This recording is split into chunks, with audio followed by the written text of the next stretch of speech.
And now, the Sci-Fi Channel original special, the new Roswell, Kecksburg Exposed. This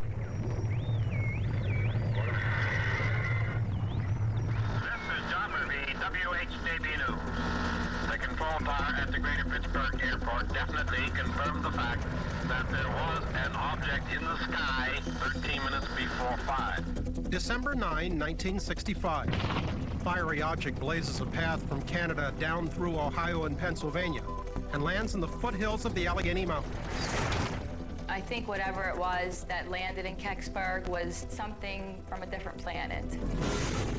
You could actually see where, something had come through the treetops and where it hit the ground. I heard a scream that came from the wooded area. I never wanted to hear a scream like that again. Just what was it that crashed, or some say landed, in Kecksburg, Pennsylvania? That night really stuck in my mind because I know what I saw, and nobody's going to tell me anything different. And why did the U.S. military try to cover it up?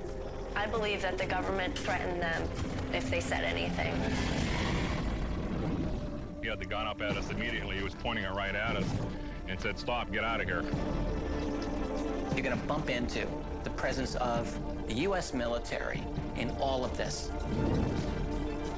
A team of top scientists will try to unravel a mystery that's lingered for over 35 years. Okay, it does look like the top of that tree was hit by something. And has torn a simple all-American town apart. The government has been lying to us. That's all BS. It sounds like hooey to me. Relatives who were very close together, now all of a sudden they are on different sides because one said I was involved, the other one said nothing happened. I think people deny because they don't want to accept the truth about a lot of things. Sci-Fi will also return to Roswell to analyze what could be tangible proof of a crashed UFO. I'm Bryant Gumbel. Welcome to the new Roswell, Kecksburg Exposed.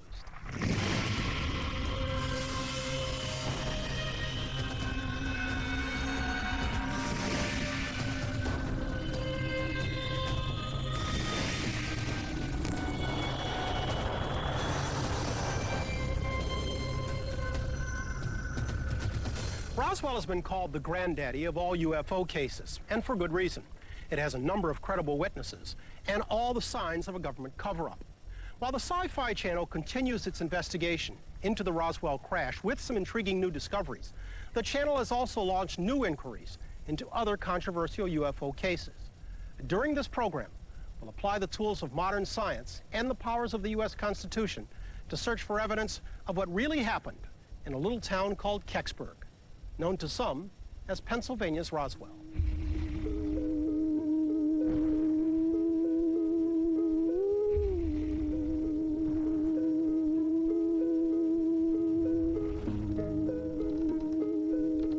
December 9, 1965. According to the now declassified military Project Blue Book, a three-man military team was dispatched to this sleepy little town that night. Their assignment? To recover an unidentified flying object that caused a small fire in a remote patch of woods. If you believe the authorized report, the men searched until 2 a.m., but found nothing. The object was later explained as a meteor passing over the area. That's where the official story ends, and the controversy begins. I am free to my own opinion, and my opinion is I seen an outer space craft hit the ground. I think it's just a made-up story for television. I really can't answer why some people are denying this happened. I know it happened. I can't answer for anybody else. Since the strange and unsettling events of December 9, 1965, this rural village, just 25 miles southwest of Pittsburgh, has been a town divided. There are those who claim something otherworldly happened here, and others who insist it was all an elaborate hoax. Some witnesses who went public, they are accused of lying or making up the story. Relatives who were very close together, now all of a sudden they are on different sides because one said I was involved, the other one said nothing happened. There still is a lot of emotion with certain individuals over the reality of this event. In 1990, the television show Unsolved Mysteries filmed a reenactment of the so-called Kecksburg UFO incident. Some townspeople saved this prop UFO, nicknamed the Acorn, and mounted it outside the old fire hall. For many, it's a sore reminder of a wound that refuses to heal. A lot of the parents of the children that were around there do not talk about it. It's a very hush-hush situation, and they have a hard time communicating with other people that think that it is real. I think that whole UFO thing would have, brought just a lot of attention, and I don't think the older generation like that. I'm 25 years old, and a lot of people my age think that something did come down, and just nobody really knows the truth about it. Through the years, it has puzzled me what came down. And I really would like to know. Some, say it was a UFO, some say it was a meteor. Who really knows, except for the government? Though Robert Blystone was only 16 in 1965, he's still struggling to make sense of what he witnessed at about 4:45 one unseasonably warm December evening. I just got home from school. It was warm, so I figured I'd come out on the porch for a while. I was kind of looking over this way. I heard this like humming or a hissing type noise, and I looked up, and here was this object going by. It was like a fireball, and it had vapors of different colors coming out from behind it. You could see where it was descending, but it was going very slow. It did not fall. It was controlled. And when it hit, you could see all this smoke, dust coming up. Blystone was just one of thousands who witnessed the so-called fireball over the North American skies. Less than an hour earlier, the airborne object had been tracked as far north as Canada, leaving in its wake jammed phone lines and stunned onlookers. Kecksburg is really one of the great unknown UFO crashes in American history. The Kecksburg case is very interesting. It has a very high degree of corroboration among the various witnesses. And the story that they tell appears to be one in which you have this object that streaked across Canada and Ohio, slammed into Kecksburg, Pennsylvania. You have an object that was moving far too slowly to be a meteor. Well, I know what I saw, and it definitely wasn't a meteor, but it certainly seemed to be a constructed thing. Had smooth edges and smooth lines, and didn't appear to be a meteor at all to me. It appears, in the opinion of some of the witnesses, to have maneuvered, that is, changed course. That's an interesting dimension to it. Over the greater Pittsburgh area, there were many reports of this bright object. The object continued to move southeast into Westmoreland County. There was like a loud sonic boom that shook the area as it passed over. Between Greensburg and Latrobe, the object made a turn to the south. And at Laurelville, there are other witnesses up in that general area that saw the object now moving towards roughly northeast into Kecksburg. It appears as though it may have been slowing itself down. In nearby Greensburg, all hell was breaking loose. Scores of frantic witnesses called in to local radio station WHJB to report the strange object. It was just before 5, and WHJB office manager Mabel Mazza was getting ready to leave for the night. She wouldn't make it home till well past midnight. The disc jockey that was on duty at the time, Stan Wall, came back and asked me to please help him to take those phones. I said, "What's that noise?" He said, "That's the phones." I seen two big bright flashes and a long streak of orange light. It come down out of the clouds. My little daughter and I both saw it at the same time. And I'm talking about there were hundreds of calls. Of course, they said something landed in Kecksburg, and then somebody else said it was a UFO, and of course I thought, yeah, you know. One call stood out. It was from a Kecksburg homemaker named Frances Kelp. Mrs. Kelp told WHJB News Director John Murphy that the mysterious fireball was a bright object that looked like a 4-pointed star. In a later radio report, Murphy recalled his conversation with Frances Kelp and its chilling significance. After listening to many such calls through the past years, it's fairly easy to tell by the tone in a person's voice whether they believe what they're saying or whether it's a prank call. This woman to me sounded like she believed and was sincere over what she was saying. This was the first piece of actual evidence we had in the early evening. Up until now, it was lights in the sky and things that could not be checked out. Now we had something physical. We had an object on the ground. After hearing Mrs. Kelp's story, Murphy set out to find the mysterious object. The seasoned reporter had no idea of the dangers into which this story would lead him. 5 miles away, in Kecksburg, the state police had already arrived, along with a few local volunteer fire departments. They had their hands full, trying to control the growing crowd of curious onlookers lining the country lanes. Among those straining to get a closer look was Bill Weaver. I was 19 years old. I heard about it on the radio. I was coming down the hill. This is the farm road that we come in on that night. And we stopped here on this road and we looked down into the field, and we did see something down in the underbrush, in the trees. There was a light glowing, a blue light, much like a welder's light that comes real bright and then goes dull. And that happened back and forth quite a few times. It was shortly after dark when WHJB's John Murphy arrived at the Kecksburg site. Though he claims he didn't see the arcing light himself, he recorded several witnesses on the scene who described it, including one state trooper. One of the state police officers walked up to my car and said, "We got something out there. It's blue, it's pulsating, and there's a light on it." To the best of our knowledge, there was no one in the woods at that time. Several people, including Adam Lynch from Channel 11 television, said he saw the light. But despite dozens of concurrent witness reports, some Kecksburg residents bitterly contend that the light had a simple explanation. There were a few people down in the woods looking around because it was nighttime, see? Every once in a while, somebody would see a flashlight and they'd say, "See there? There's something blinking down there." We found out later that it was a young fella that had a strobe camera, they called it. And he flashed it 3 times.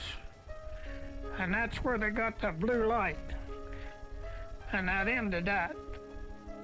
Ed Myers was the chief of the volunteer fire squad at the time of the incident. That was me, I guess. They claim that come down. It's supposed to be like an eighthorn. Well, it's supposed to score the ground, they said. There was no ground disturbed back there. Did you see any ground? No ground disturbed.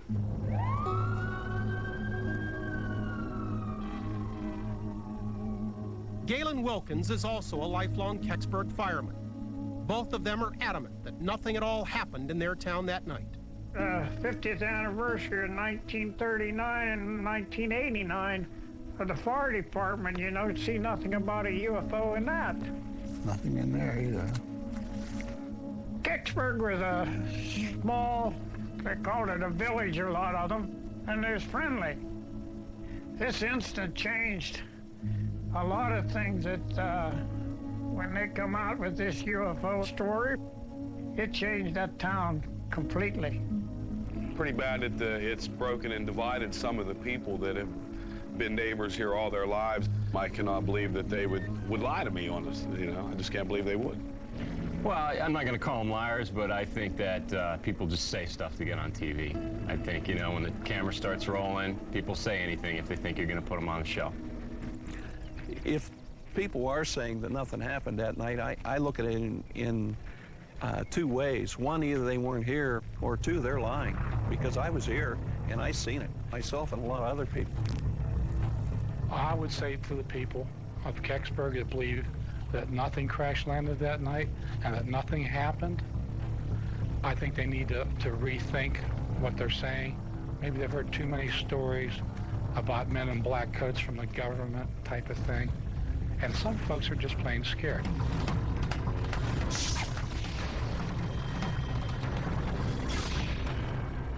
Those who knew newsman John Murphy claim he wasn't scared by much of anything.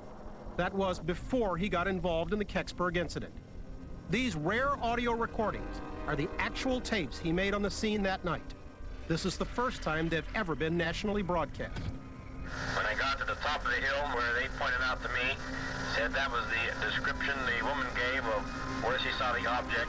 There was no smoke there at that time. What did it look like? It looked like a star on fire. A star on fire. Can you point out what part of the wood you saw it in? Right down there. Sensing he was on to something, Murphy called the station to give office manager Mabel Mazza an update. And he called me on the CB radio. He said, "We got a big one, kid."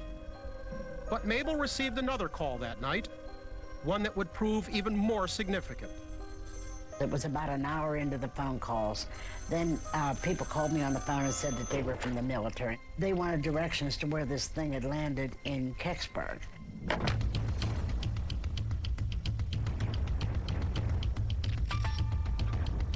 Coming up on the new Roswell, Kecksburg Exposed. He had the gun up at us immediately. He was pointing it right at us and said, "Stop, get out of here." Did someone threaten the lives of ordinary Kecksburg citizens? President Clinton's former chief of staff wants to know. Holding people at gunpoint is not the ordinary way we do business in this country. Kecksburg eyewitnesses lead a science team into the forest, searching for physical clues to what might have fallen there in 1965. And a surprising new update from the Roswell dig. We are digging holes in the ground to look for physical evidence of an extraterrestrial vessel impact.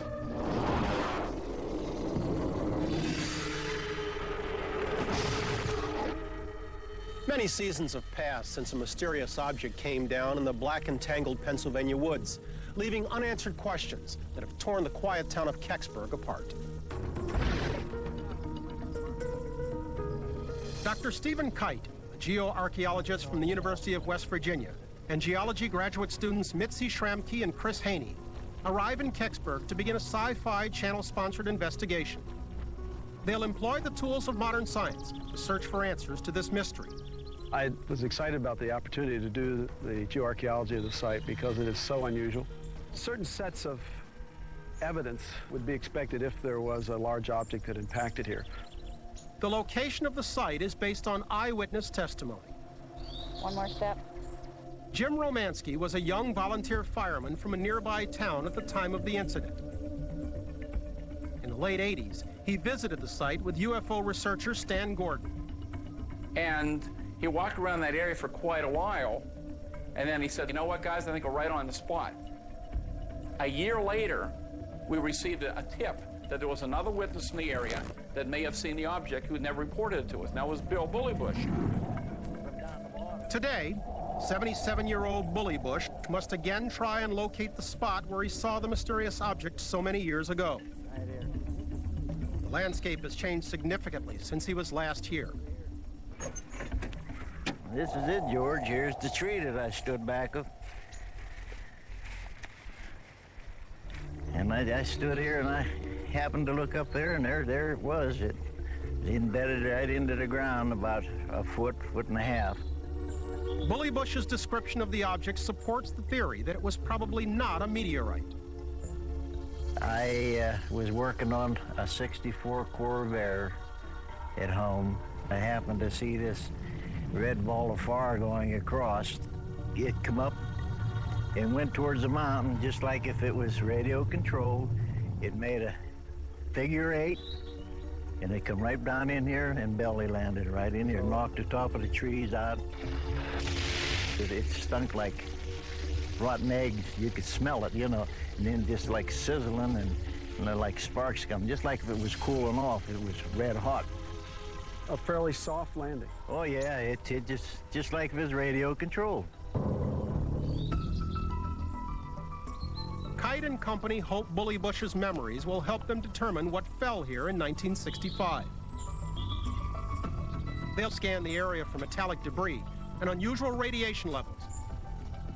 Most importantly, they'll dig test pits, looking for evidence of soil disruption.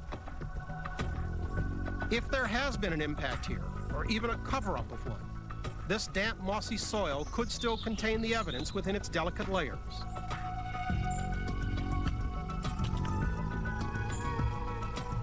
Farmer George Kovacina is one of the landowners at the site where Kite and his team of scientists will be working.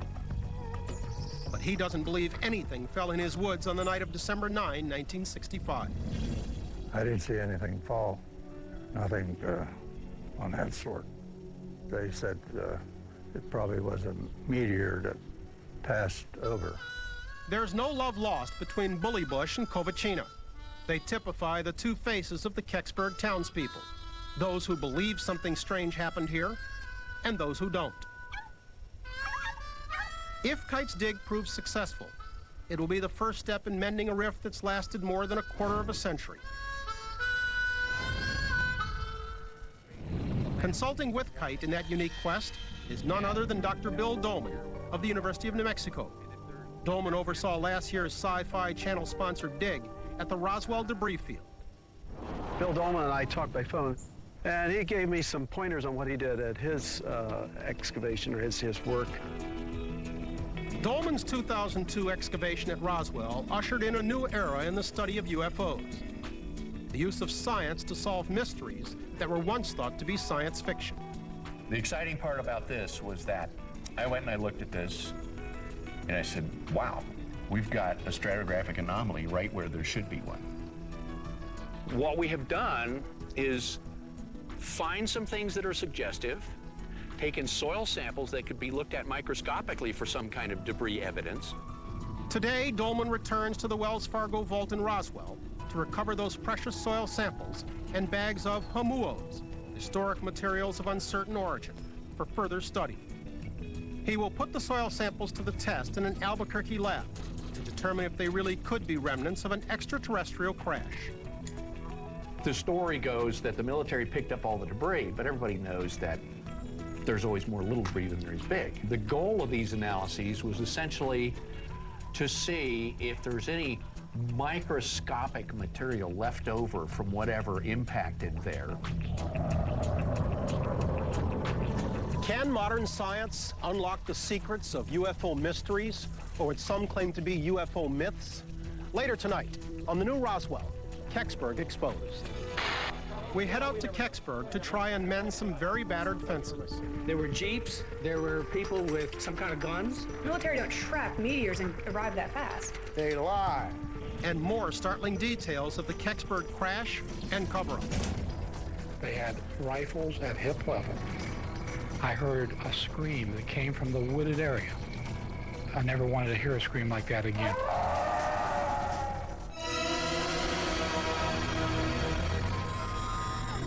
December 9, 1965, Kecksburg, Pennsylvania. By 8 p.m., a bona fide mob had gathered, both on a small farm road called Hillen's Lane and on the opposite road, known as Meteor Road, since that very night. Many onlookers were out-of-towners, attracted to the area by sensational radio and television reports, like this never-before-aired recording of KDKA Radio's live call-in show, originally broadcast right as the UFO drama was unfolding. This is Mike Levine at KDKA in Pittsburgh. I'm getting bulletins here by the minute.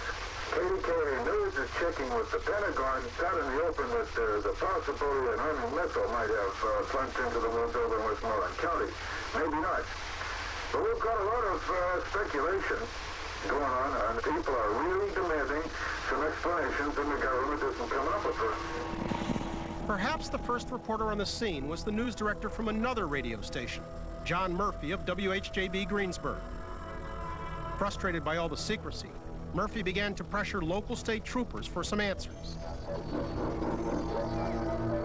I asked, did you find anything down there? He looked puzzled for a second and said, I'm not sure. Then I said, well, let me ask my question a different way. After you make your report to the captain, do you think you or the captain perhaps may have something to tell me? Though Murphy had covered hard news for decades, he wasn't prepared for the state troopers' response. He said, you better get your information from the Army. This was the first time anyone had made any mention of the military. To refer me to the Army led me to believe that perhaps there was something in the woods at that time that showed some significance of military value. Bob Gaddy, a cub reporter for the Greensburg Tribune-Review, was also on the scene. There were a lot of military around. There were state police, and the military had weapons. I got out of my car, And they said, "Where are you going?" I said, I'm going down there. I want to see what's going on." They said, "You can't go down." I said, "Why?" He said, "There's nothing there." And I said, "Well, if there's nothing there, why can't I go down?" Guy said, "You got to get out of here." Years later, when Project Blue Book was declassified, the official report on Kecksburg stated that only 3 military personnel were dispatched to investigate the incident. That report goes on to indicate that a 3-man team had been dispatched from the Oakdale radar site in Pittsburgh, which had been an Air Force unit, and that nothing was found. And that's the only official document.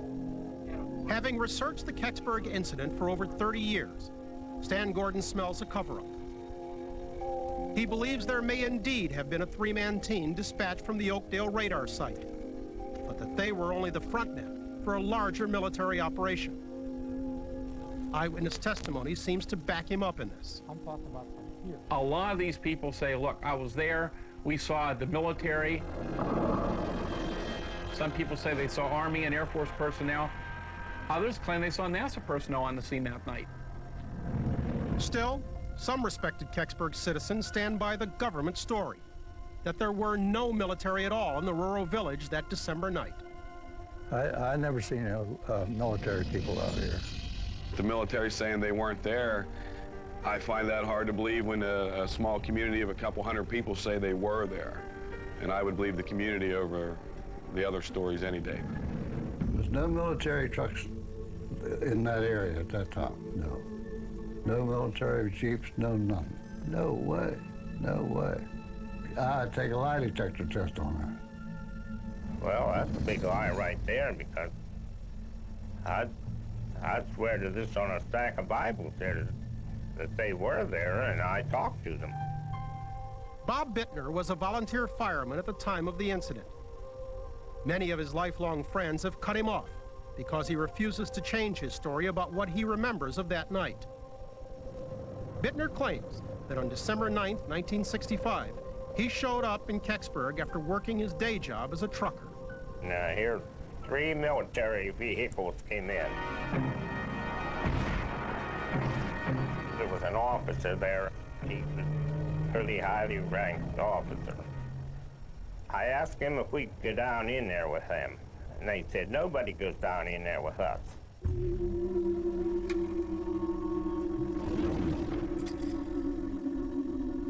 Despite those, including the government, who deny a heavy military presence in Kecksburg that night, many others, including Linda and Bob Fosha, swear their little town was overrun by soldiers.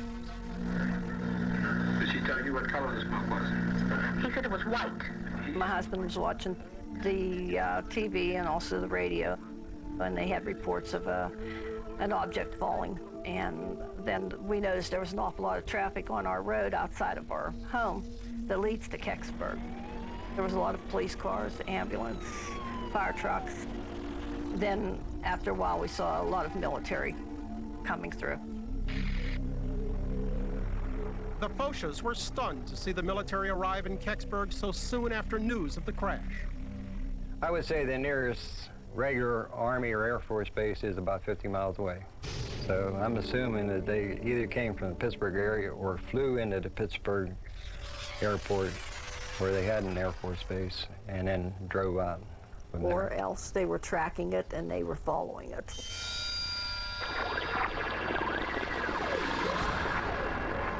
If the U.S. military had indeed been tracking the mysterious object on radar, that would explain their quick arrival.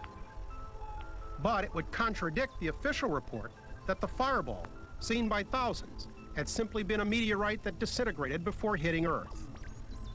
In terms of watching a meteorite coming in, meteorites as a rule don't show up much on radar because they are very small. They're usually fist or pebble-sized. The radars we have even now can't see things that small. The Kecksburg incident begs the question, what could have prompted the U.S. government to dispatch numerous vehicles and military personnel to a tiny farming town on an ordinary December night? If you believe the accounts of some eyewitnesses, one thing is certain. Whatever it was that landed in the woods that night, the military wasn't about to let anyone near it. As the night wore on, the commotion intensified.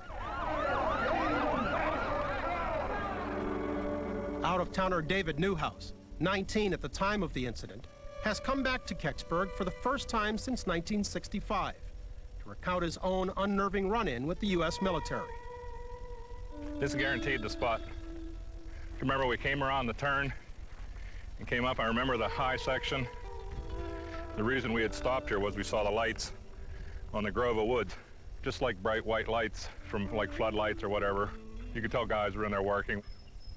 Evidently, someone that saw us park here and they were watching us as we were coming down through the field. According to Newhouse, his foray into the woods abruptly came to a halt. Standing in front of him was an armed soldier. Certain things you never forget. First time I ever had a gun pointed at me, kind of hard to forget that. You know, definitely a rifle, straight up, right at me.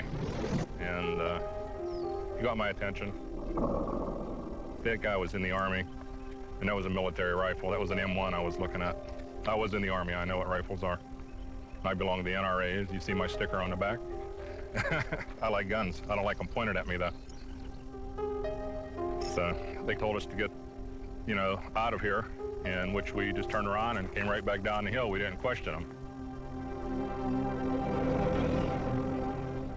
After parking on the road overlooking the wooded ravine, teenager Bill Weaver had his own altercation with the military.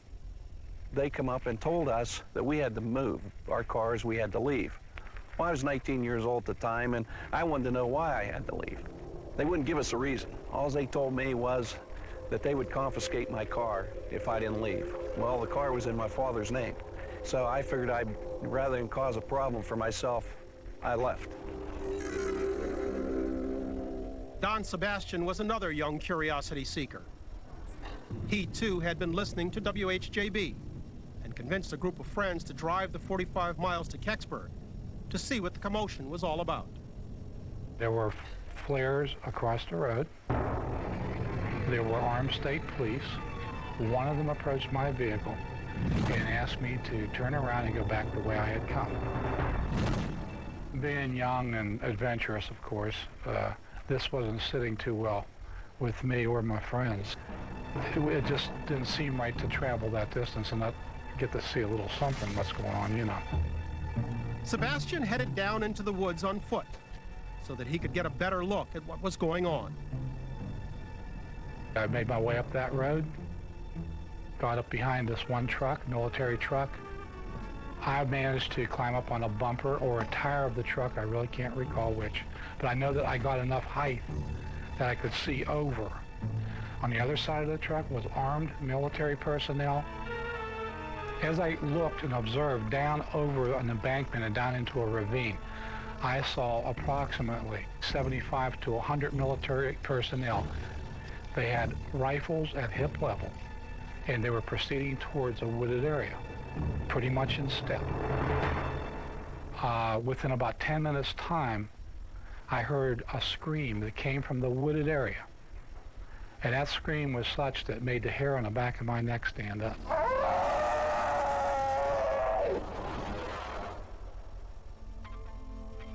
I never wanted to hear a scream like that again. Seconds later, Sebastian says he heard a second hair-raising scream.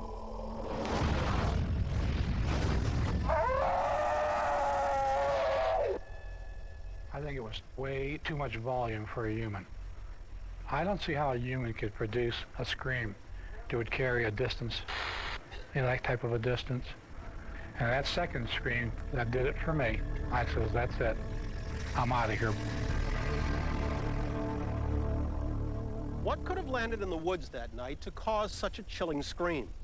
What could have been of such national importance to cause armed soldiers to allegedly threaten law-abiding citizens? And why, so many years later, don't we yet have a satisfactory ending to this story? Coming up. They were running the show. The people up there in suits and trench coats, they told the military and the state police what to do. I believe that the government threatened them if they said anything. Men in black and other shadowy figures. There's no doubt that these men in black do exist, and at least some of them are, shall we say, from the world of officialdom. And the search for the missing Kecksburg files. If you're going to send out dozens and dozens of armed officials, there are records kept of such an event. We're convinced that the records must exist someplace. When the new Roswell, Kecksburg Exposed returns on the Sci-Fi Channel.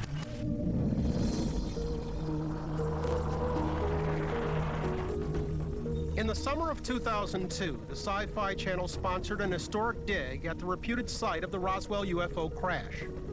There, University of New Mexico contract archaeologist Dr. Bill Dolman discovered a gouge in the earth he believes could be evidence of a powerful impact. He also collected 55 soil samples and 27 historical materials of uncertain origin. It's time to put those samples under a microscope at New Mexico's state-of-the-art Assagai Laboratories. There were a number of mineral specimens that had an unusual shape. There were a number of things that looked to be probably of biological origin. And then there were a number of things that appeared to be, in some cases, are very obviously man-made. While he waits for his results, Dolman has scientist Bill Biava do an elemental analysis on the soil samples he collected at the dig site. To answer the question, is the dirt from Foster Ranch any different from the dirt not on Foster Ranch? The soil profiles on samples from the backhoe trench through the metal detection anomaly, it was pretty radically different. The analysis of the soil elements convinces Dolman to plan future digs at Foster Ranch. In the meantime, on day 2 of the Kecksburg investigation, Dr. Ray Hicks arrives on the scene. A forestry specialist from West Virginia University, his mission is to see if the broken trees, which witnesses described after the incident, can still be detected years later. Hicks is aided by a set of rare photographs taken by researcher Stan Gordon in the early 80s, showing what appears to be tree damage. Certainly you can see that something directional happened here. These trees are all pushed in a certain direction. Right here where we are, I'm having real difficulty matching up the trees that are falling with anything that I see here. Dr. Hicks is faced with the impractical puzzle of identifying trees that were broken over 35 years ago from photos taken nearly 20 years ago. You see? All right, as we're standing here right now, you see that tree right back there? It's a black cherry, actually. This tree right here is that dead one. You see where it's got the sprout coming out here? Okay, and you see at the top, you see where the top's broken out?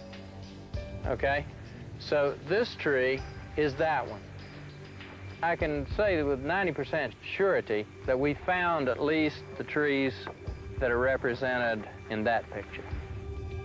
Hicks updates geoarchaeologist Stephen Kite on his findings.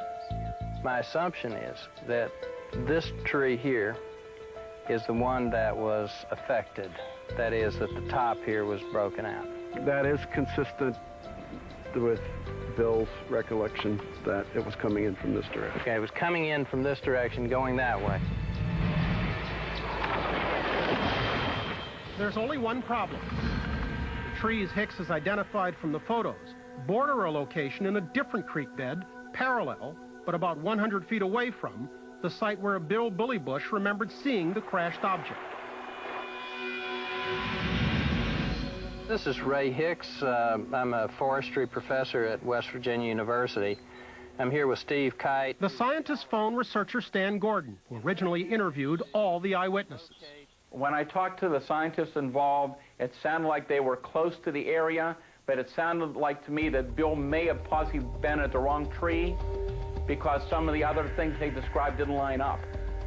Okay, so if we stand with our back to the tree facing the Hayes farmhouse, okay, now what? Then we're looking at the wash that you're talking about, 20, 25 feet from it. Would you say we're digging in the wrong place?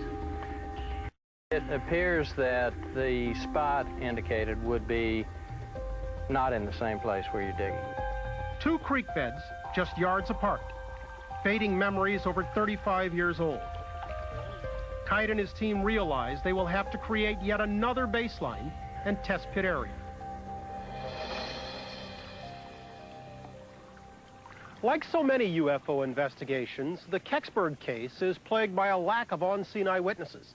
Thousands of people reported the fireball in the sky, Hundreds more witnessed the commotion in the woods, but only a handful claim to have actually seen the object itself. In 1965, James Romansky was an 18-year-old volunteer fireman in Lloydsville, 11 miles from Kecksburg. He was called to his local fire hall with a report of a downed plane in the woods. Upon arrival there at the old Kecksburg Fire Hall, it was wall-to-wall firemen. I mean, they were everywhere. Romansky claims he and his fellow firefighters were ordered to search the woods for a crashed aircraft and possible survivors. It was cold and it was damp and it was wet. We're going through the fields and the woods and everything with flashlights and that spread out 20, 30 yards apart. Romansky and his companions approached a ravine near George Kovachina's farm. The same ravine described by eyewitness Bill Bullybush. Much to the surprise of everybody, we didn't discover a conventional aircraft as we know it.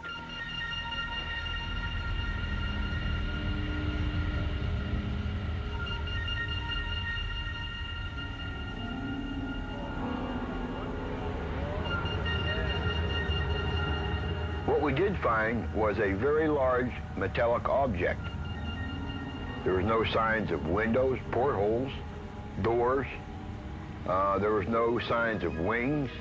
I have described this object in shape as a huge acorn because it had a sloped side to it and there was a bumper going the whole way around it. Bill Bullybush, who fled the woods when he heard the firemen approaching, independently described a nearly identical object. I could see it pretty good. There was no welding, no windows, no nothing on it. And then on the back was a ring, and it had like Egyptian writing on it, and I couldn't figure out what it was. We might have been there at least 15 minutes. Down through the woods comes two gentlemen, very tall, very stately, overcoats on, and told us that we had to get out of there because this was now a quarantined area and to get our butts out of there and leave. These same mysterious men in overcoats were described by several other witnesses. Bill Weaver, a teenager out for a joyride, claims he noticed them immediately. The people that were in the plain clothes were the ones that seemed to have the authority over everyone. You have my orders.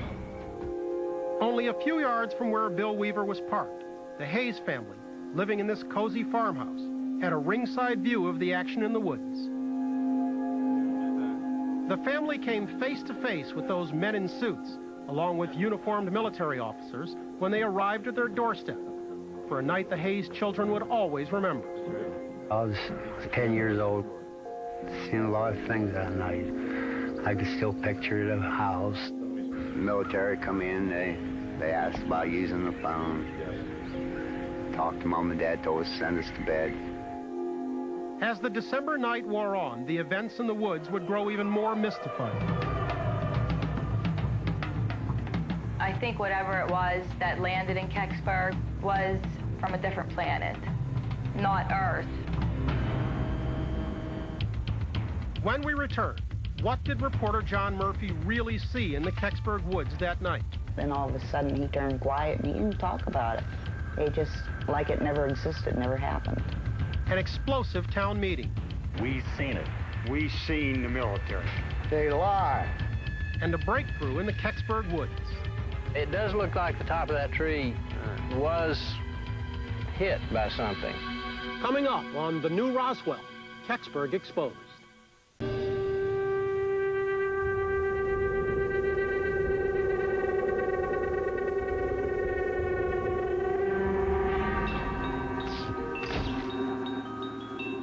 Did a fiery object really crash, or as some say, land in these woods back in 1965?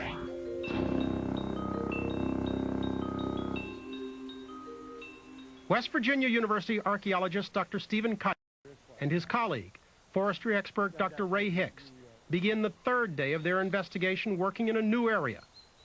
since conflicting eyewitness reports placed the object in either of two creek beds within about 100 feet of one another. This here corner, okay. To break the tie between these two witnesses, Kite and Hicks enlist the help of John Hayes. Hayes was 10 years old in 1965, and although he never saw the actual object, he witnessed the commotion from the window of his family's nearby farmhouse. My bedroom was right here, like at this here corner window right here. And as you can see, I could seen everything that was going on over here. I mean, this is all where it was happening over here. All the trucks and stuff come down through the hall of here. Hayes also claims to have seen broken trees and evidence of a cover-up in these woods a couple of days later. Well, they cut the fence in the hall. They didn't put it back up. I put the fence back up, and I walked on down through the hall, and I had actually seen, you know, where the treetops were broke and where it actually hit the ground. You could see something, you know, was in the ground there, and they actually even hauled dirt down in there to cover everything up. It wasn't the same kind of dirt, you know, you could tell. Wood dirt and topsoil is different. Think you can take me right to where you saw the soil had been turned up? It's a little tough, though. It's been a while since I've been down in here. Okay, the fence line is right here. It's right in the fence line, and it's like right in here. Okay. Want to tell me where I should have my crew start digging some test holes? I'd say I'd start right in here. Okay, great. Now that gives us a target. The first site we dug, we picked based on Bill Bullerbush's observation from a tree over there. And, you know, we are only 40 meters, maybe at most 150 feet away from where Bill thought he had seen it. So, you know, again, I think it's pretty remarkable. You guys are pretty consistent. Even more remarkably, Hayes's memories of the broken tree pattern leading up to the impact site correspond exactly with those of eyewitnesses Bill Bullybush and Jim Romansky, as well as researcher Stan Gordon's photographs from the early 80s. Okay, the key point that I started with is that tree right there. See the forked cherry with the flag in it up high? Right. The top of that tree was knocked out by whatever hit it. Right. And then it was angled the whole way up through. Okay. From that there, straight up through there. This here tree right here, I think, was one of them that was broke off. The one that has the bird hole in it up there on the top. Okay, yeah. Right through there. Okay, it does look like the top of that tree was hit by something. Eyewitness John Hayes has given the science team two important new clues. A more precise spot to dig for displaced soil. See, this one's a lot darker than that. Even at the bottom, it's not as orange as that. It does look like we may be right on John Hayes' disturbance. As well as a better trajectory for testing the broken tree hypothesis. But John Hayes has yet another memory from December of '65 that raises more disturbing questions about the incident. My brother was with me, Jim, and there was a guy come through, and he had this thing. I thought, you know, at the time, I thought it was a treasure finder, you know. He told us, you know, that we shouldn't be down in there, that, you know, that area was banned, you know, nobody's supposed to be down in there. And we told him, I said, well, we live here, you know, we're down here all the time. He said, well, do you know anything about radiation? And I said, no. He said, well, there's a chance, you know, of radiation. Rumors of radiation may help explain the curious accounts of several onlookers from the road. There was a large truck pulled up there. There was 4 people got out. In moon suits, we called them at the time, white suits. They had a big box on like a litter type thing. And the 4 of them carried that down in to this object down in the field. Now what they did, what they put in that box or took out of that box and worked on that object that night, I don't know. Just as alarming as the accounts of Geiger counters and radiation suits are claims that men from shadowy government agencies also made appearances in Kecksburg that night. At Kecksburg, there were a variety of military services that appear to have been there. Army, Air Force, possibly NASA. And then there were a variety of people who said that they saw these men in civilian suits who were running the show. So the question arises, are they men in black? Stories of so-called men in black extend back nearly half a century. During his research of UFO crashes, journalist Nick Redfern has come across tales of these mysterious agents time and time again. There are a number of reports on record relating to crashed UFO stories or even crashed satellite stories where witnesses to the encounters have been allegedly warned not to talk about these incidents. So there's no doubt that these men in black do exist, and at least some of them are, shall we say, from the world of officialdom.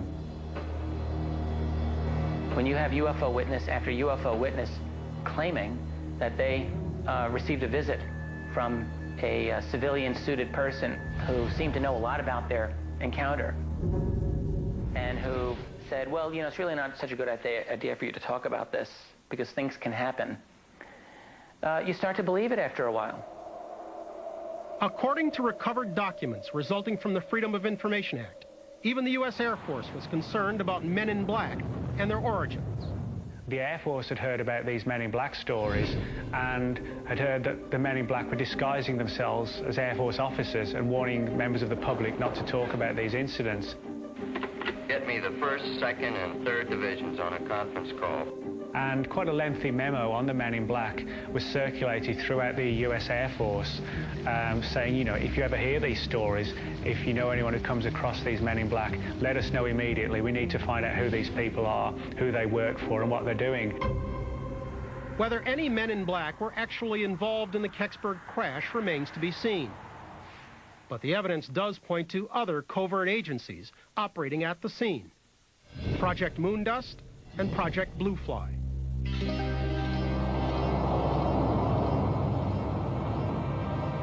For the most part, both of these projects were involved in the recovery of Soviet space debris, such as rocket boosters, satellite engines, things like that.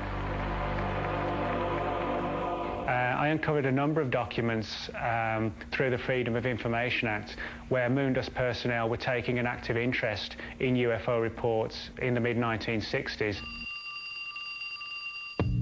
Project Moondust teams usually consisted of 3 specialists, experts who could ship off to any part of the world at a moment's notice and retrieve a crashed spacecraft. Whether those objects were American technology, captured foreign satellites, or of extraterrestrial origin remains classified information. But who else was on the scene at Kecksburg that night? Many witnesses who were involved in the event presented some good information which highly suggests that NASA played a part in the investigation that night in the Kecksburg area. John Hayes recalls NASA personnel in his own house on the night of the crash. I seen some guys in white coveralls. There was quite a few. When they first came in, there was probably 5, 6 of them. The one had a NASA patch on. Were these men really from NASA? Former Air Force officer and NASA engineer James Oberg says, not likely. If you're going to go into an area and you want to maintain security, you would usually go in under a false flag. You'd go in saying you were something else. I've heard of many cases in which groups show up in places like South America, following up about some kind of meteorite or some kind of object crash, saying they're from NASA. Well, I know the people at NASA who handle that material. They get material that's mailed to them. They get phone calls, but they don't go out searching for things. That's not something they do or have ever done. So people saying they're from NASA and flashing a badge that says NASA on it is no evidence that they are in fact from NASA, and in fact it's probably evidence they're not from NASA. Regardless of their affiliation, these men were intent on doing one thing: removing the mysterious object from the Kecksburg woods as quickly and efficiently as possible. You know, it looked like it was practiced, like a practice maneuver. It's exactly. When we return to the new Roswell, Kecksburg Exposed, The Coalition for the Freedom of Information puts an undercover investigator on the Kecksburg case. In my experience, the government can passion any story that they want, and usually it's the story that best suits them. The search for the missing Kecksburg records goes all the way to Capitol Hill and gains the support of one of the most influential men in America. The records of the investigation should be released. 25 years of holding them secret was long enough. And more updates on the Roswell crash investigation.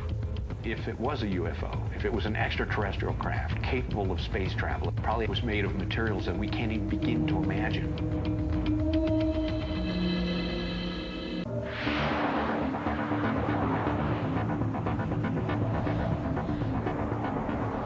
June 2003.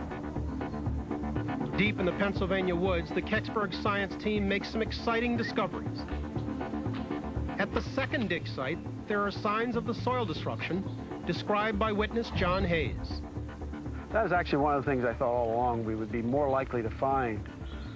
Not so much the evidence of whatever fell, but whatever was done to clean up after the fall. Yeah, this looks disturbed. Disturbed soils are easy to discern if you have a good reference soil to compare to. Is this enough? Yeah. Now, we won't know exactly what happened to disturb the soil, but it's, again, a piece of the puzzle. 2,000 miles west, archaeologist Bill Dolman is trying to solve another puzzle, the Roswell crash of 1947. Here, at Assagai Laboratories in Albuquerque, Dolman learns that the majority of his humuos, historical materials of uncertain origins, have simple terrestrial explanations. There is one humuo, however, that continues to perplex both Dr. Dolman and his team, an unexplained bundle of what at first seemed to be ordinary fibers. At first, I thought was clearly the clippings off the nylon grid string. Then when I looked at it more closely, it didn't look like it because these fibers are not kinky. Though Dolman ventures no opinions until further laboratory analysis, Dr. Dave Rudiak, the man who deciphered the Ramey memo, what he calls the smoking gun of last year's Sci-Fi Roswell investigation, has some thoughts of his own about how fibers might relate to the so-called memory metal described by so many Roswell witnesses. A lot of people spoke of it being porous, like a fabric. You could crush it up and it would return to its original shape. In 1947, there was nothing like that.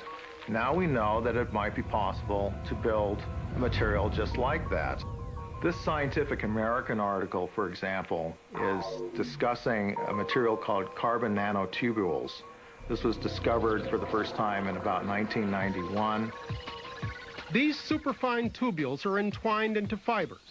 When technology perfects them, they will be stronger than steel, lighter than aluminum, resistant to extreme heat, and totally resilient. Sound impossible? Both NASA and the military are hard at work on these miracle fibers today. It would make a wonderful skin for a spaceship. This is more than coincidence. If it was a UFO, if it was an extraterrestrial craft capable of space travel, probably was made of materials that we can't even begin to imagine. And so that would be the next direction that I would go. I would say, okay, we can't figure out what the hell this thing is. Let's go talk to some material scientists and see what they think about it.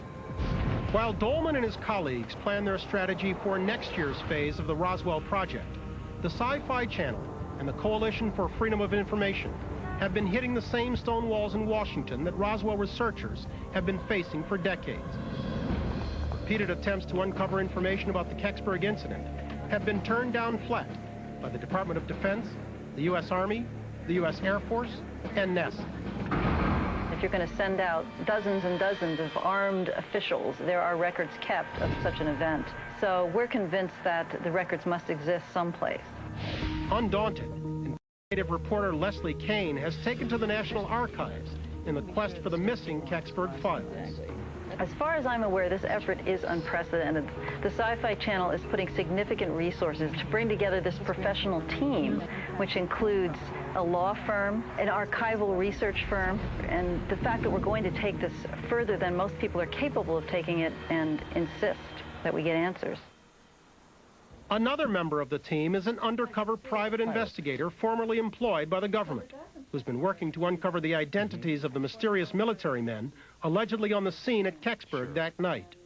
When I was in the government, I mean, I found them fairly adept at hiding information that they didn't want to disclose. If the government did want to hide the current whereabouts of some of these people, it would be fairly simple for them to do it. If the government doesn't give up its files, Kane and the Sci-Fi Channel have enlisted the help of DC-based attorney Lee Helfrich to force the records to open using the legal system. There is just no dispute that whatever you call it, the UFO phenomenon was an event, or is an event, that happens periodically and regularly in this country. And how the government reacted to that event is useful information because it will help explain why the government reacts to other kinds of similar events.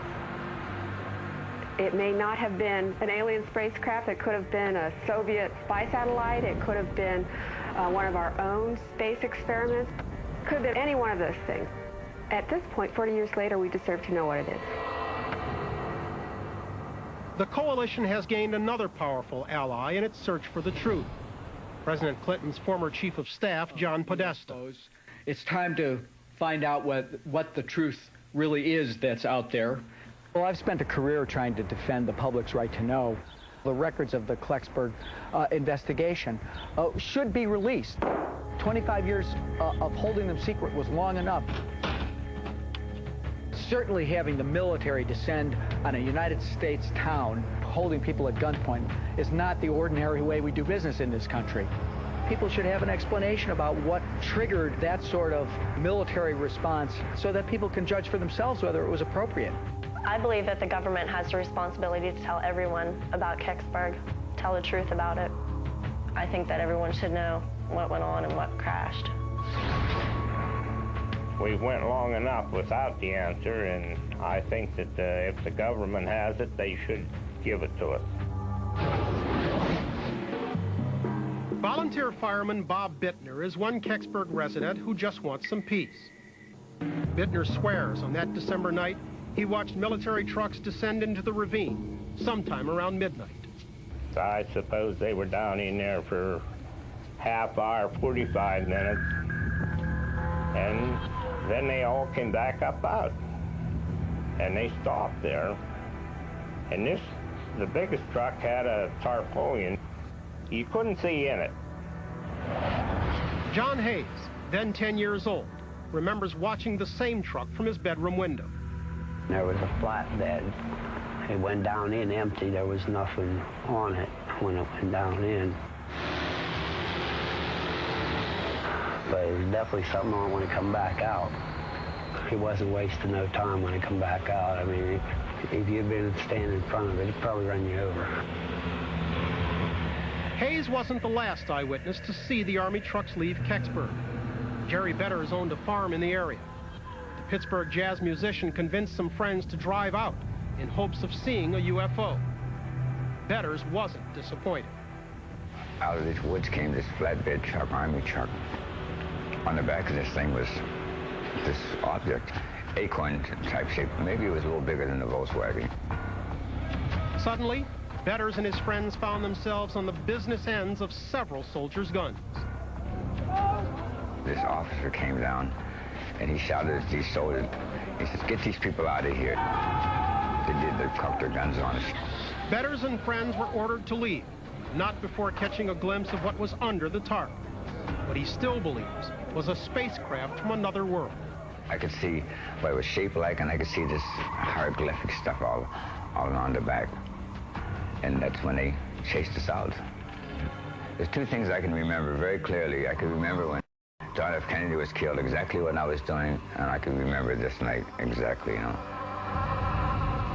Like so many other witnesses that night, Jerry Betters was left to wonder exactly what had been pulled from the Kecksburg woods. Former NASA engineer James Oberg has his own thoughts. It struck me as some kind of entry of a spacecraft, and it turned out that, in fact, a Russian spacecraft had re-entered the atmosphere and hit the Earth that very day, according to official Air Force records. Oberg is referring to Cosmos 96, a Russian Venus probe that, according to U.S. Space Command, failed and broke up over Canada early that morning. Others have argued that the object was a Russian satellite. Could either theory explain the quick arrival of the military or the possible mobilization of Project Moondust? If a satellite is getting lower and lower in its orbit and about to re-enter, trackers for the U.S. Space Command would be watching it for days in advance, especially because we now know that the U.S. military wanted to acquire pieces of Russian satellites. A piece of a Russian spacecraft will tell you critical information, especially about their nuclear weapons. During the Cold War, the retrieval of a Russian craft or satellite would indeed have been cause for extreme secrecy. But what about the acorn-like shape of the object recounted by so many witnesses? The most intriguing aspect is that the re-entry capsule that the Soviets built, which they launched toward Venus, and which fell to Earth on the same day as the Kecksburg event, somewhere else in the world, the Air Force says, is acorn-shaped. We cannot completely rule that out, even though in 1995, when I made contact with the Russian Space Agency, they told me that there was no correlation between Cosmos 96 and what fell at Kecksburg. A leading authority on the Soviet space program in England, Philip S. Clark, does not believe that this could have been Cosmos 96 for a number of reasons. The spherical object that would have been what came down there is only about 3 feet in diameter. It doesn't fit the descriptions of the witnesses. He does not believe that this object could have made turns, as the witnesses have reported, or have come down gradually in a slow descent. It may have been a satellite, or it may not have been. If it wasn't a satellite, then there aren't that many other alternatives, to be honest with you, other than technology that might not have been ours. Whatever the object was, by the next morning there was no sign of it. But WHJB News Director John Murphy felt he had enough information to produce an explosive radio expose of the incident. Back in 1965, Linda Fosha worked as continuity director for the station. John was extremely excited. He was putting all the cuts together for the different interviews he had had, and he just felt it was a really good program. John Murphy was really into being a top-rate newsman. That was his life. Bonnie Millslagle, Murphy's former wife, also recalls his high hopes for the story. This was kind of the story of his lifetime. Although Murphy never publicly admitted seeing the object itself, his ex-wife, as well as several of his colleagues, tell a different story. He got down there before the police were there, before any of the armed forces were there. He called me and told me he'd gotten pictures of it, but some of the film had been confiscated, but he got one rolled through. The military was coming, and he took a picture. And he pretended that, you know, he was falling or something because he didn't want them to confiscate the camera. And there was one picture, I don't know if that was the picture or not, that he brought in. It was very dark, and it was with a lot of trees around and everything. And I don't know how far away from the site he was, but I did see a picture of a sort of a cone-like thing. It's the only time I ever saw it. According to Murphy's former wife and colleagues, his initial enthusiasm for the report he would call the object in the woods disappeared when he received some unexpected visits from the military. I saw them meeting with John in the FM station, which was a little more private than his office. And what the content of their conversation was, I do not know. They did look very serious while talking with John. There were official people coming in. He was highly upset, and then after a while, he didn't even want to talk about it. And he was so enthused, and all of a sudden, he just clammed up. He didn't want to talk. John changed like overnight. That was not like him at all. The type of reporter John was, it would have been totally against his nature to totally give up a story like that. It was just too big. I think John was told that not to talk about it or report about it, and I think that's why he had a total personality change from what happened. 1 week after the incident, Murphy finally aired a radically censored version of his original report, after interviewees began backing out. Yesterday afternoon, a woman from Kecksburg area recorded for us what she saw, what she reported, and what the station police and military officers told her the object was. She described for us on tape what and how it looked.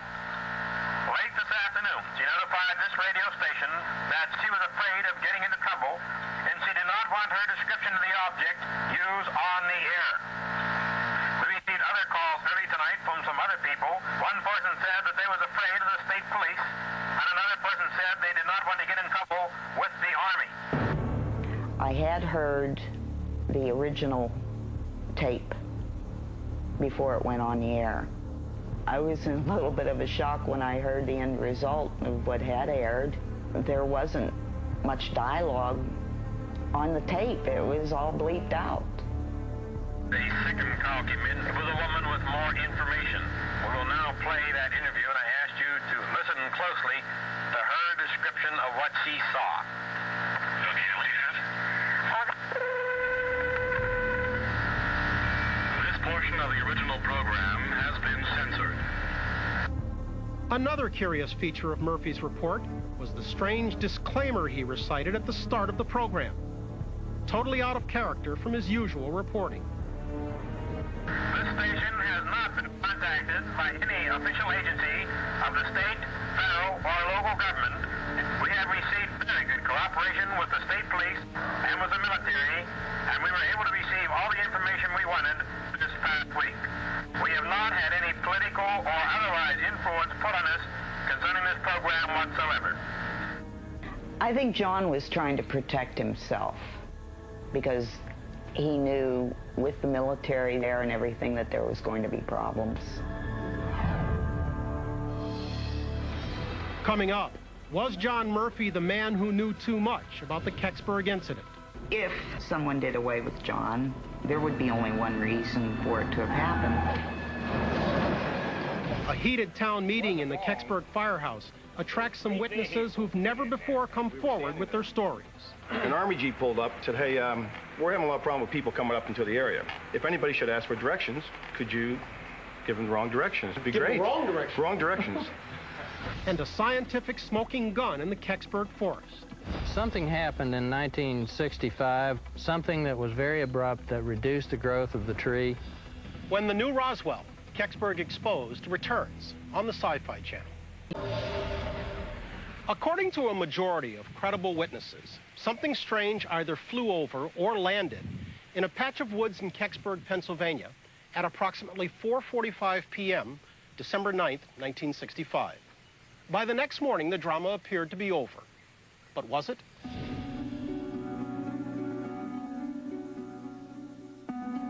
Well, the official explanation was that nothing happened, that there was nothing that landed, and that there was no incident, end of story. In 1965, Bob Gaddy was 22, a cub reporter for the Greensburg Tribune-Review. His night editor ordered him to cover the story of the century, a real UFO crash. Upon arriving in Kecksburg, Gaddy was turned back by military and state police. He was bewildered when the official explanation hit the papers. The reason why I think the story went away, in those days, you believed what you were told by the authorities. Even reporters did. Unlike his senior colleague, John Murphy, news director for WHJB in Greensburg, Gaddy didn't witness any strange activities in the woods that night. They knew I had been contained. Murphy had more sensitive information than I did. According to friends and colleagues, John Murphy's life took a downward turn after the Kecksburg incident. Not long afterward, he was on assignment in California when tragedy struck. Well, he was up in Santa Barbara, and it was around 10 o'clock at night. He wanted to go see the oil slicks. He was crossing the road. It was deemed a hit and run. The driver was never apprehended. I read the police report. There's too many things here that don't jive. What kind of oil slicks are you going to see at 10 o'clock at night? I didn't have any theories, but I knew something was amiss. After Murphy's death, all his notebooks, tape recordings, photography files, and negatives simply disappeared without explanation. a man's life's work, mysteriously gone. If someone did away with John in that accident, there would be only one reason for it to have happened, and that's because he saw too much, heard too much. Could there have been sinister forces at work in Kecksburg, making certain eyewitnesses to the events of December 9th kept quiet about what they saw? Some believers are convinced that's the motive behind the blanket denial of other residents. Everybody was scared. Everybody was scared. Somebody said the military got to them first. They probably were told to keep quiet from the government. The government can do anything to anybody. They can threaten you and still get away with it.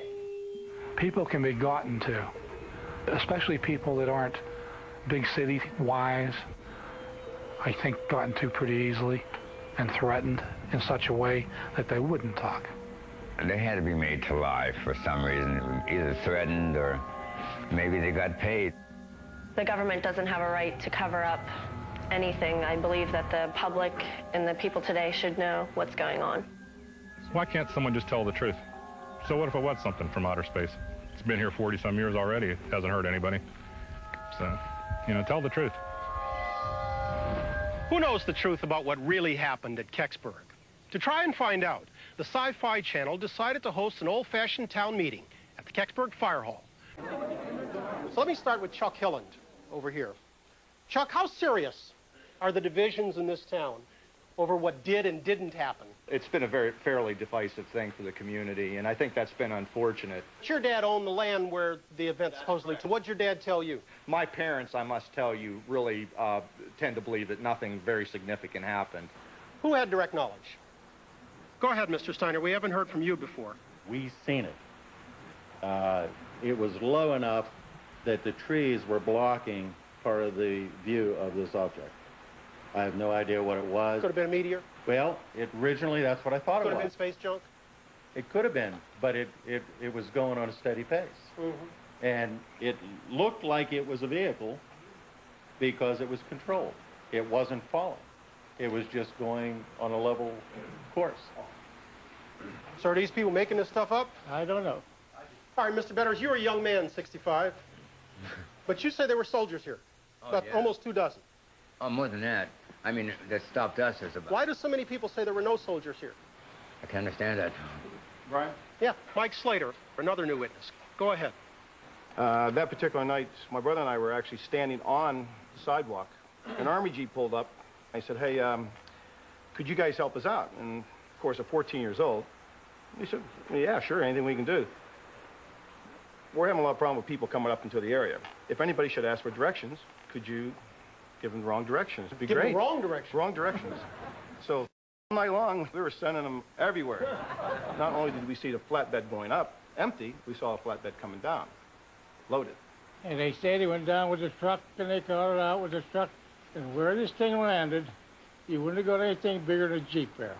There was 3 vehicles come in there, and I'll lay my hand on the Bible and tell you this. 3 military vehicles? Right. That's all BS. You're saying a vehicle couldn't get down there? No way. Did a flatbed go up? Yes, it went up. Did it come down? Yes. And was it loaded? Why yes. do you figure so many people then say there was no military here and no, there was no flatbed truck? Why they didn't see it? I don't know. They were so visible. How come the newspaper accounts didn't write about that? I'm the guy that wrote some of the newspaper stories. And I did write about the military being there. When I pulled in, I said, well, there's nothing here. Go away. So I parked my car, I walked around, I started talking to people who were on the scene, who were watching. Well, how soon after this object landed were the military here? Depending upon who you ask, within the hour. Military don't track meteors and arrive that fast. There's military, the state police, and also these people in business suits. And the people in the suits seem to have the authority and the power over the state police and the military. Who thinks this is all a bunch of hooey? No disrespect intended. It sounds like hooey to me, because it just does. Well, they said the fire department was called out too, and it wasn't. Because you were a volunteer fireman at the time. I was here at the time. I was the only man in the bar at the time. The only man that could answer the phone at the time. There was no call to the fire department that night. Even though they say there was? Even though they say there was. They lie. I remember pulling up in front of the fire hall, and there were a bunch of people here, and they told us to get out of town. We weren't wanted up here. So that was your sole experience with it? No. We never went out of town. We started looking around to find out what was going on. We made it up to the top of the hill, crossed the barbed wire, and there was a military guy, Army, in his fatigues with a rifle, and stopped us right there. This gentleman doesn't know the lay of the land up there. He doesn't know, and he probably doesn't either. How did they get the trucks in there? Okay, but let's not talk about the trucks. He's saying that he came down here and there were military guys who pointed a gun at him and told him to get lost. Up there, not down here. So something happened somewhere in the area. You'll accept that? Well, I agree. There was. He said he saw 2 military trucks up there. I'll go along with what he said. The people who say, you know, this is crazy, I haven't heard anybody have any explanation as to why it's crazy, other than just that it is. And most of us all agree on one thing. And I think what a lot of us are, we want one answer, and that's basically from the military. Yes, you took something out, but they won't admit that. They won't admit presence. They won't admit that the fact that something was taken out. You're smiling, young lady. How come? They have the Roswell incident. I mean, the government has been covering up and lying to us for so many years. The military was here. The military does not come for stupid things. Go ahead, Chief, and I'll let you have the last word. 28 years. I'm a fireman here at Kecksburg. It does me good as a young, old fireman now that now we know that something did happen. The military was here. Everybody here is correct in what they seen and what they heard. I think because of the lay of the land and the terrain, there was different points of vision from wherever they were at that point in time. The outcome of our town meeting, a majority consensus that something big did happen in Kecksburg on December 9th, 1965, and that despite the official report to the contrary, soldiers were on site. More importantly, perhaps, townspeople on all sides of the debate finally had their voices heard.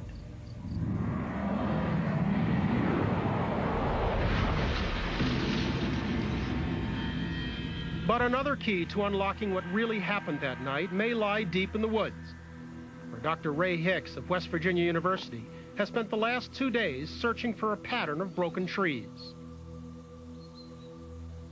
I've got some red flagging going into the woods here that indicates the pathway, I suppose, that the object apparently came from was presumably somewhere up through here. If we look up into the top of this tree right here, you can see that it does look like it may have been broken out. Dr. Hicks takes a core sample from a damaged tree pointed out by eyewitness John Hayes. Right underneath that fence, it's like right on. The rings in the core will not only tell him the age of the tree, but also when the damage to it may have occurred. And now what I am seeing here is that right in this zone, beginning right here, in fact, there's a very distinct change in the growth rings. This ash falls right in the center in the path of damaged trees. We've counted from the bark of the tree back to this point where we found this dramatic slowdown in growth. And what we found was that there were 38 rings back to that point. That would indicate that whatever happened to slow that tree down happened about 1965. 1965, the same year as the Kecksburg incident, and at the very least, strong circumstantial evidence backing up eyewitness reports that an object did crash through these trees. The damage that Ray identified formed a pattern. It formed a clear trajectory. It is a reasonable trajectory from some of the other observations that were made. And the real nice thing about it, it has a date to it, 1965. And since there is obvious visible damage, that is a smoking gun, so to speak, as to what caused the decrease in growth in that individual tree. When we return, some last words about the Kecksburg mystery. And the Sci-Fi Channel takes on an explosive new investigation into the world's best documented UFO case. I saw what I saw, and I can't take that out of my mind. Roswell and Kecksburg have been the focus of just two of the Sci-Fi Channel's declassified investigations into modern UFO mysteries. In the coming months, Sci-Fi will keep you posted with regular updates from both New Mexico and Pennsylvania. And in an upcoming investigation, take you across the Atlantic for an inquiry into the world's only officially recognized UFO encounter. I saw what I saw, and I can't take that out of my mind. December 1980. The airspace of a U.S. military base is invaded by UFOs over several nights. I was thinking at the time, is this a warning? Is this an attempt to communicate? Among the dozens of witnesses, high-ranking Air Force officers. These are military people trained to observe. Once sworn to secrecy, they're now ready to talk. I walked around it. I felt it. A cover-up begins amid claims of brainwashing and intimidation. They said bullets are cheap. But the cover-up can't stop civilians from coming forward to corroborate the sightings. It was gone. It was just incredible, wasn't it? A top-secret memo confirming the events unleashes a firestorm.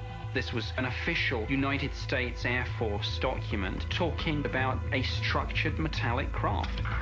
And amazingly, part of the encounter is captured on audio tape. There's no doubt about it. This is weird. Now, for the first time ever, the Sci-Fi Channel brings together eyewitnesses and scientists to investigate the case. And new witnesses go on record for the first time. It was like a pulsating eye. The truth about what happened in Rendlesham Forest. The Rendlesham Forest incident is bigger than Roswell. Could well change what you believe about UFOs. This here is an official U.S. Air Force investigation, and we got put in a world of It's coming this way. It is definitely coming this way. The Sci-Fi Channel's investigation into the Kecksburg case has broken new ground on a number of fronts. In the science department, core dating within a line of damaged trees prove that something traumatic happened there in 1965, corroborating eyewitness accounts of a crash on that very spot. In the legal arena, the lost Kecksburg files are coming closer to resurfacing, thanks to work by the Sci-Fi Channel and the Coalition for Freedom of Information in Washington. Finally, in the town of Kecksburg itself, there is new hope for some long-awaited answers to questions that have lingered since December of '65. I'm Bryant Gumbel. Thank you for joining. Go to sci-fi.com for the complete unedited Kecksburg town meeting moderated by Bryant Gumbel.